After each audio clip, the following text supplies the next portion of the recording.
ចោលសល់ម៉ានគឺយើងនឹងគៀបបញ្ចូលជាមួយនឹងម៉ាស៊ីនចំហាយទឹកអញ្ចឹងទាំងអស់គ្នានេះក្បួនផ្លុំបែបនេះ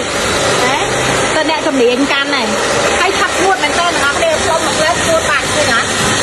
ចានេះជាក្បួនផ្លុំមួយដែលជួយឲ្យអ្នកទាំងអស់គ្នាកាន់តែងាយស្រួលតែជាមួយនឹងការផ្លុំអ្នកទាំងអស់គ្នាត្រូវប្រើជាមួយនឹងក្រាស់កាត់សក់នេះក្រាស់បែបនេះសុំក្រាស់តិចតូនសុំក្រាស់ឃើញទេក្រាស់កាត់សក់បែបនេះណាអូខេនេះអាចជាប្រភេទក្រាស់បែបនេះក៏បានដែរសុទ្ធខាងធំកូនអូខេអញ្ចឹងយើងផ្លុំស្ងួតប្រហែលជា8ទៅ 90% អញ្ចឹងអ្នកគ្រូចាប់ផ្ដើមបាញ់ជាមួយនឹងអាហារសក់ហ្គាឡាទីយើងដើម្បីការពារកម្ដៅម៉ាស៊ីនគៀបចាព្រោះហើយយើងនឹងគៀបជាមួយនឹងម៉ាស៊ីនចំហាយទឹកហើយមួយទៀតអ្នកគ្រូលាបប្រេងដោយសារអញ្ចឹងសក់គាត់ជាប្រភេទកូនសក់គេហៅថាសក់ដែលដាច់ពីមុនមកដែរហើយវាអត់ស្មើគ្នាអញ្ចឹងកូនសក់វានឹងបាសអញ្ចឹងយើងស្រាវប្រេងជាមួយនឹងចុងសក់បន្តិចទៀតដើម្បីពេលដែលយើងគៀបទៅសក់កាន់តែមានភាពអលងហើយធ្ងន់ចាអញ្ចឹងពីមុខនេះគឺយើងប្រើជាមួយនឹងសរសៃសក់ដែលយើងផ្លុំស្ងួត80ទៅ 90% អញ្ចឹងយើងផ្លុំស្ងួតហើយអញ្ចឹងអ្នកគ្រូចាប់ដើមលើកបាញ់បែបនេះណាទាំងអស់គ្នាពេលដែលយើងបាញ់ហើយយើងចាប់ដើមផ្លុំឲ្យស្ងួតវិញ 100% នេះអ្នកគ្នាបាញ់ទៅវាសាចណា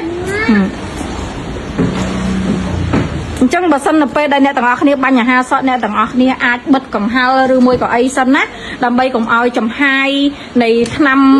អាហាររបស់យើងហ្នឹងគឺវាហើរចេញតាមកង្ហើលអ្នកទាំងអស់គ្នាបាញ់បែបនេះញែកបាញ់បែបនេះណាអាហារសក់នេះគឺប្រៀបដូចជា sunscreen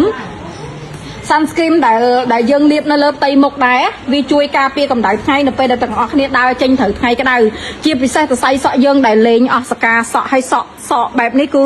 វាអត់មានអីទប់ទល់វាអត់មានជាតិប្រេងជាតិខេរ៉ាទីនអីទប់ទល់ទេអញ្ចឹងវាត្រូវការ sunscreen ដើម្បីការពារវាដែរនេះបើសម្រាប់បងប្អូនដែលអត់រួញណាប្រើប្រេងនេះដើម្បីទប់ភ្លីអត់រួញគឺជាប់បានយូរមែនតើអញ្ចឹងទាំងអស់គ្នាលាបដូចអ្នកគ្រូអញ្ចឹងមកប្រេងយើងលាបតែចុងសក់មកបានហើយញ៉េអូខេតោះឥឡូវយើងផ្លុំស្ងួត 100% ហើយចាផ្លុំស្ងួតហើយយើងឃើញថាសភាពសក់មកលាត្រង់ហើយអញ្ចឹងនៅពេលដែលយើងគៀបយើងប្រើជាមួយនឹងម៉ាស៊ីនបែបនេះណាគេហៅម៉ាស៊ីន steam ចំហាយទឹកម៉ាស៊ីនហ្នឹងគឺយើងមាននេះកំប៉ុងដាក់ទឹកសុទ្ធអញ្ចឹងទឹកសុទ្ធបែបណាក៏បានដែរឲ្យតែទឹកសុទ្ធចាក់ចូលមួយកំប៉ុងហ្នឹងឲ្យពេញមកយើងចាក់ចូលឲ្យពេញនេះវាមានកប៉ោយវាស្រួលចេះហើយបន្ទាប់មកគឺយើងដោះប្រអប់ទឹកចេញពីម៉ាស៊ីនការព្យាបាលសរសៃសក់គឺត្រូវការម៉ាស៊ីននឹងជាចាំបាច់អត់មានម៉ាស៊ីននឹងអត់ធ្វើបានទេចាអញ្ចឹងនេះឃើញទេហើយទាំងអស់គ្នាច្បាច់ចូលមកវាទឹកវានឹងហូរចូលឃើញទេដាក់ឲ្យពេញមកពេលដែលគៀបគឺអស់អាសាមើលទឹកណាហើយដាក់ចូលជាមួយនឹងក្នុងម៉ាស៊ីនវិញចូលឲ្យលឺសូរកឹបបែបនេះពេលដែលដោះគ្រាន់តែសកត់មេដៃទាញចុះមកក្រោមពេលដែលដាក់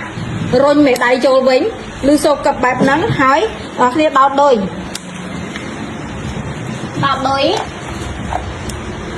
យើងនឹងឃើញម៉ាស៊ីននឹងចេញអស់មកហើយអញ្ចឹងយើងចុចកដាលនេះឃើញទេចុចកដាលហ្នឹងឲ្យជាប់សកត់ឲ្យជាប់វាលោតមក190អញ្ចឹងយើងបន្ថយមកត្រឹមតែ150ទេនេះចុចចុះមកក្រោម150អញ្ចឹងម៉ាស៊ីនហ្នឹងគឺឡុកសោអូតូម៉ាទិកហ្មងឡុកសោខ្លួនឯងអូតូម៉ាទិកយើងគៀបបានហើយនៅពេលដែលយើងគៀបម៉ាស៊ីននឹងលឺសូឈីវហ្នឹងគឺលឺសូចំហាយទឹកអញ្ចឹងកុំភ័យ